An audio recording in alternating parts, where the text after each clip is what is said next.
Салют, people! З вами Human і як завжди ковточок смачної та корисної інформації для вас. Так, це воно. Автора метро 2035 хочуть посадити за ґрати на 10 років. Тим часом Наві зневажають як українців, так і Україну. А моди сталкера українізуються. Про все це сьогодні і поговоримо. Тож го дивитися, я створив. В мережі з'явилося відео з буткемпу Наві ще в ті прадавні часи, коли там грав Єгор Флеймі Васильєв та Данило Зевс Тесленко. І на цьому відео гравці команди дивляться матч чемпіонату світу з футболу, саме коли грали збірна Росії проти збірної Хорватії. І, друзі, на тому матч футболіст збірної Хорватії. Ще раз, друзі, гравець збірної Хорватії, не України. Це був Домагай Віда, і він сказав гасло «Слава Україні!». І одразу толерантних орків закоротило від тригеру. Як факт, Єгор Флеймі Васильєв та Денис Електронік Шаріпов гостро та емоційно відреагували на це. Флеймі сказав наступне. На що відповів Електронік. Я бы знаешь, что сделал на месте России? За Украину. Запретил ему нахуй держать страну, блядь, его нет. До чого тут Росія взагалі не ясно, хіба що там нема свободи слова. Так. Питання риторичне. Але далі ще цікавіше. Флеймі ще додав бензу у полум'я. Это ему пизда. Он больше не будет играть. І тепер я скажу так. Особисто для мене це малі та недосвідчені люди. Як історично, так і загалом. Але, якщо ти чогось не знаєш, це не звільняє тебе від відповідальності. Як на мене, з них щось питати та вимагати сенсу немає ніякого. А от з очільника, з організатора ще й як треба. Тобто позицію повинен озвучити сам очільник, але наскільки я знаю, як мені відомо, хаос обісрався. Тож або команду повністю потрібно переформувати, або створювати нову. І про це потрібно говорити, бо проблема не в тому, що в Наві є росіяни.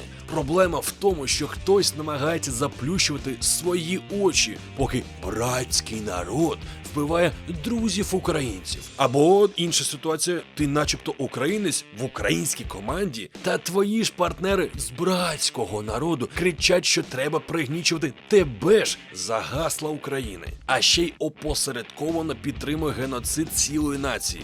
Це звездець. Більше того, вже доведено та відомо, що дружина Електроніка, вона лайкала, як пости в інстаграмі Баскова, антиукраїнські і за війну, так і інших блогерів. А також за чутками та, в принципі, надійними джерелами, а також проєкту Games Insight відомо, що дружина перераховувала гроші на підтримку ДНР. Але на цьому з нами ще не все.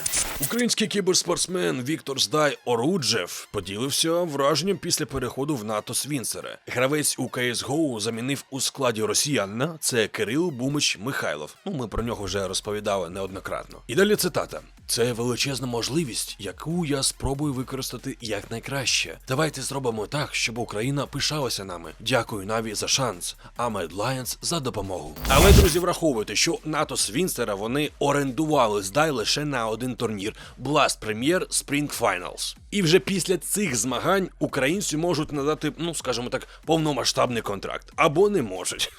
Як піде. Хоча, насправді, вже не повертається язик називати Наві українською командою. Чи, можливо, я не прав? Наші з вами колеги з проєкту «Шлях би трав» запропонували дуже круту ідею. Гру Stalker знаєте? Так, це іронічне запитання, розумію. Тим не менш, вона у нас українською мовою є, але нема українізації аддонів, патчів і все таке інше. Тобто з модифікаціями у нас проблемка. Тож тепер Юра Драгон, він взявся за якраз таки українізацію модів Stalker. Їх поки що небагато, я нарахував лише 2, але, друзі, це ж тільки початок. Наразі існують 2 модифікації – Atmosphere for Call of Pripyat та Original Weapon Renville 3. Посилання на них я залишаю, звичайно, під відео. Але майте на увазі, що це саме переклади модів, тож вам потрібно буде і сам мод встановити. Тож, друзі, завантажуйте, грайте та, звичайно, пишіть відгуки. Все це зараз, дуже важливо, тому що саме цього часу нам потрібно об'єднуватися, створювати україномовний контент. Переклади ігор, озвучка, щоб я з задоволенням робив навіть безкоштовно, та україномовний контент скрізь, як на Ютубі.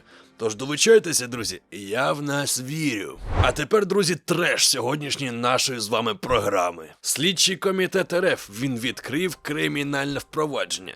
І здогадайтеся про кого і чому. Оголосив у федеральний розшук письменника, російського письменника Дмитра Глуховського. Якщо не знаєте, хто це, я вам трішки пізніше розкажу. А про це нам Глуховський розповів у своєму телеграм, де він продемонстрував якраз таки скріншоти всієї цієї справи. Слідком звинувачує його у дискредитації Збройних сил РФ. І, за словами письменника, приводом для порушення кримінальної справи став пост на сторінці в Інстаграм, де він закликав зупинити війну в Україні. І ось що написав Глуховський. Стаття 207.3, частина 2. Обтяжливі обставини. Звинувачення президента РФ у розв'язанні війни з Україною. Але я готовий повторити все, що там сказано. Зупиніть війну. Визнайте, що це війна проти цілого народу. І зупиніть її. Тож ми бачимо, що у прес-службі Басманного суду, Москви, звичайно, підтвердили російському інтерфаксу, що Глуховського заочно заарештували за статтею про поширення так званих фейків про Збройні сили РФ.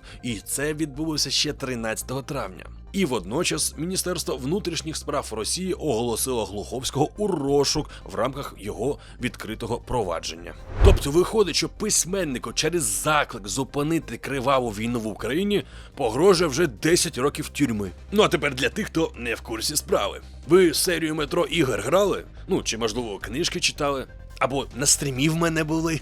Так от, Дмитро Глуховський – це російський письменник-фантаст, автор апокаліптичного роману «Метро 2033», який переклали на 37 мов світу. Ще раз, друзі, це російський письменник, навіть не український. Хоча зараз РФ взагалі плювати, хто ти, якої національності та взагалі людина ти чи ні, ти для них не людина. Тим не менш, від початку повномасштабного вторгнення РФ в Україну Глуховський неодноразово поширював у соцмережах фото та відео з наслідками російської агресії в українських містах. І також він назвав війну війною, а не спецоперацією. І закликав російські ЗМІ припинити брехати. А разом кріпчав, як то кажуть. А на цьому, друзі, в мене для вас на сьогодні все. З вами, як завжди, був Human, і я вам щиро вдячний за вашу підтримку, за вподобайки, перегляди, за те, що підписуєтеся та залишайте коментарі. Це дуже важливо для поширення та для розвитку. І окремо подяка тим, хто все ж таки має змогу підтримати мене на Patreon. Це зараз єдиний мій дохід фінансовий,